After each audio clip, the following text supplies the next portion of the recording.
வணக்கம். இன்னைக்கு நம்ம பார்க்க போறது சிலப்பதிகாரம்.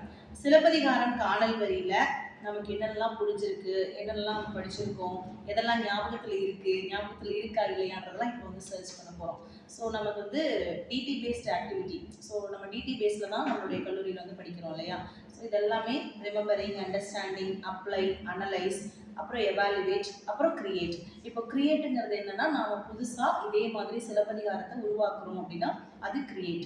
நம்ம இப்போ ஒரு ஆப் வந்து டெவலப் பண்றோம் அப்படின்னா அது ஒரு கிரியேஷன். ஸோ அது வந்து நம்ம பண்றோம் அப்படின்னா அது அப்ரிஷியேட்டபிள். மற்ற விஷயங்கள்லாம் நம்ம இந்த காணொலியில் வந்து பகிர போறோம்.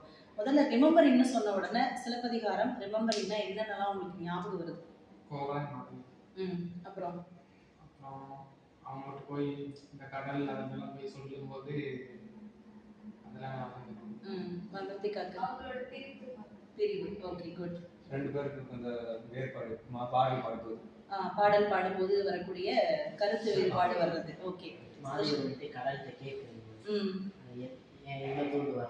அப்படின்னு கேட்குறா. ஓகே, சொல்றது. Okay, good.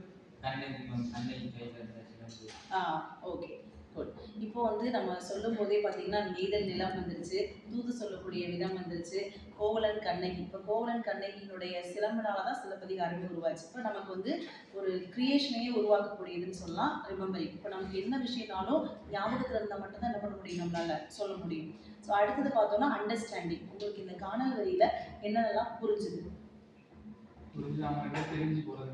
அந்த காலத்துல வந்து அந்த கால மக்கள் வாழ்க்கையில இதெல்லாம் கிடையாது. நான் வந்து ஒரு முடிவு எடுக்க தெரியாம திடீர் சைல்டு மேரேஜ் பண்ணதுனால புரிஞ்சுக்க தெரியாம பாதிலே தெரிஞ்சுக்கிறாங்க. ஓகே, அப்புறம் ஒவ்வொருத்தரும் என்னத்தையா போய் இந்த மரத்துக்கிட்ட, கடலுக்கிட்ட, குருவிக்கெல்லாம் போய் சொல்லும் போது தூது சொல்றாங்க. எல்லாருக்கும் தலைவன் வந்து என்ன விட்டு பிரிஞ்சு போயிட்டாலும் தூது சொல்லக்கூடியது. ஓகே, பிரதிகா. இயற்கையின் அழகு சூப்பர். ஒரு அவங்க கிட்ட போய் அவங்க ஃபீலிங்ஸ் எல்லாம் ஷேர் பண்ணி. ஓகே, என்னென்ன இயற்கையெல்லாம் காணல் வரியில வருது? கடல், பறவை.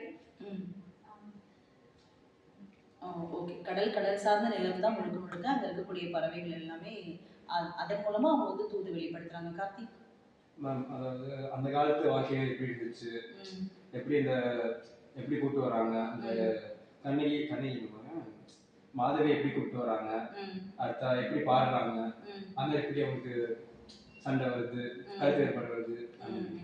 ஓகே, அந்த காலத்துலலாம் கொஞ்சம் பெருந்தன்மையா இருந்திருக்காங்க. அதே மாதிரிக்கே எல்லாத்தையும் புரிஞ்சுக்கிறாங்க, புரிஞ்சு எல்லாத்தையும் இது பண்ணி.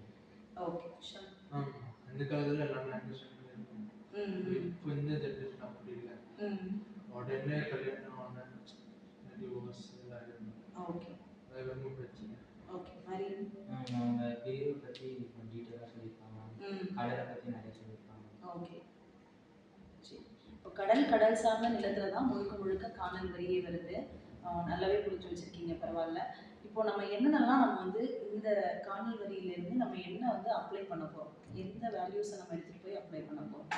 ஒருத்தர் புரிஞ்சுக்கணும், அண்டர்ஸ்டாண்டிங் தான் நம்ம லாஸ்ட் வரைக்கும் வந்துட்டோம்னா வெரி குட், சூப்பர். மதிகா, நம்ம வந்து இப்போ ஃப்ரெண்ட்ஸ் கிட்டேயோ அம்மா கிட்டேயோ அப்படி ஏதாவது தெரிஞ்சா என்ன ஆகும்னு நினைச்சு இது பண்ணப்போ கூட அவங்க இயற்கை கிட்ட போய் இது பண்ணாங்க. ஸோ நம்மளும் இயற்கையை கொஞ்சம் பாதுகாத்து நல்லபடியாக இருக்கணும். இப்போ இயற்கை அப்படின்றத அவங்க அந்த காலத்தில் வந்து ரொம்ப முக்கியத்துவம் கொடுத்துருந்தாங்க. அதனால இயற்கையும் வந்து ஒரு மனிதன்கிட்ட போய் சொல்றது மாதிரியே வந்து அவங்க சொல்லியிருந்திருக்காங்க. நல்ல பாயிண்ட். சொல்லுங்க. எப்போதுமே நம்ம சொல்றது தான் கரெக்ட், நான் சொல்றது தப்பு அப்படின்னு ஒரு சார்ந்து இருக்கக்கூடாது. அதாவது நான் சொல்றது என் பெர்ஸ்பெக்டிவ்ல பார்ப்பது கரெக்டா இருக்கும், நீ சொல்றது உங்க பெர்ஸ்பெக்டிவ்ல பார்ப்பது கரெக்டா இருக்கும். தப்பு இருந்துச்சுன்னா ஒத்துக்கணும். கோவலனும் மாதவியும் இந்த கருத்து வேறுபாடுனால தான் பிரிகிறாங்க. இதில் வந்து நம்ம பண்ணக்கூடாது அப்படின்னு சொல்றீங்க. குட். நம்ம ஒருத்தரை பற்றி முழுசாக தெரியாமல் இந்த விஷயத்தையும் பண்ணவும் இல்லை சொல்லவும் கூடாது. இதுவும் நல்லது. நம்ம வந்து நம்ம தாண்டி நம்மளுடைய உறவினர்களாகட்டும், நம்மளுடைய நண்பர்களாகட்டும், எல்லா இடத்துலையுமே இப்போ அவங்க சொன்னது வந்து சொல்லலாம். நமக்கு முழுமையாக ஒரு விஷயம் தெரியல அப்படின்னா அதை நம்ம எங்கேயும் அப்ளை பண்ணக்கூடாது அப்படின்றது. குட். அப்புறம் என்ன பிரச்சனைன்னு சொல்லி நம்ம மனசுக்குள்ள சொல்லக்கூடாது. ஓப்பனாக சொன்னால் அப்போவே ப்ராப்ளம் சால்வ் ஆகிடும். ஸோ நமக்கு ப்ராப்ளம் வந்து உள்ளுக்குள்ளே மனசுக்குள்ளேயே நம்ம வந்து இது இப்படி இருக்குமோ அப்படி இருக்குமோன்னு 1000 கற்பனைகள் பண்ணுறதை விட வெளிப்படையாக அவங்கக்கிட்ட கேட்டோம்னா ஆமாம் இல்லைன்னு 2 பதிலில் சொல்லிடுவாங்க. அப்போவே ப்ராப்ளம் சால்வ் ஆகிடும். குட். மற்றவங்க பேசும்போது அன்பா பேசணும், பொலிட்டாக பேசணும். மற்றவங்க நம்மகிட்ட ஏதாச்சும் சொல்கிறாங்கன்னா அவங்களோட சூழ்நிலையும் புரிஞ்சுக்கணும். புரிஞ்சுக்கணும். சூழ்நிலையை நம்ம வந்து புரிஞ்சுக்கிறது அப்படிங்கிறது இன்னைக்கு நிறைய பேர்கிட்ட இல்லை. அவங்க சொன்னது மாதிரி தான் நம்ம வந்து ஒருத்தவங்களுடைய பெர்ஸ்பெக்டிவ்ல பார்க்கும்போது அது ஒன்று தவறாக இருக்கலாம், இல்லை சரியாக இருக்கலாம். அது அவங்களோட மனநிலையை பொறுத்தது. ஆனால் நம்ம எல்லாருடைய சூழ்நிலைகளையும் புரிஞ்சு பார்க்கணும். இப்போ நம்மளே சொல்லுவோம், நீ என்னோட இடத்துல இருந்து பாரு அப்படின்னு சொல்லுவோம் இல்லையா? அந்த மாதிரி வந்து நம்ம அந்த சூழ்நிலையை புரிஞ்சு பார்த்துக்கணும். அடுத்து அனலைஸில் என்னெல்லாம் பண்ணுவீங்க? இந்த அனலைஸ்னால் கடல் சார்ந்து இருக்கக்கூடியது, இதில் இருக்கக்கூடிய பல்வேறு நிலைகள் இருக்கு இல்லையா? அவனோடனே பேசுகிறாங்க, அதெல்லாம் நீங்கள் எதெல்லாம் அனலைஸ் பண்ணுவீங்க?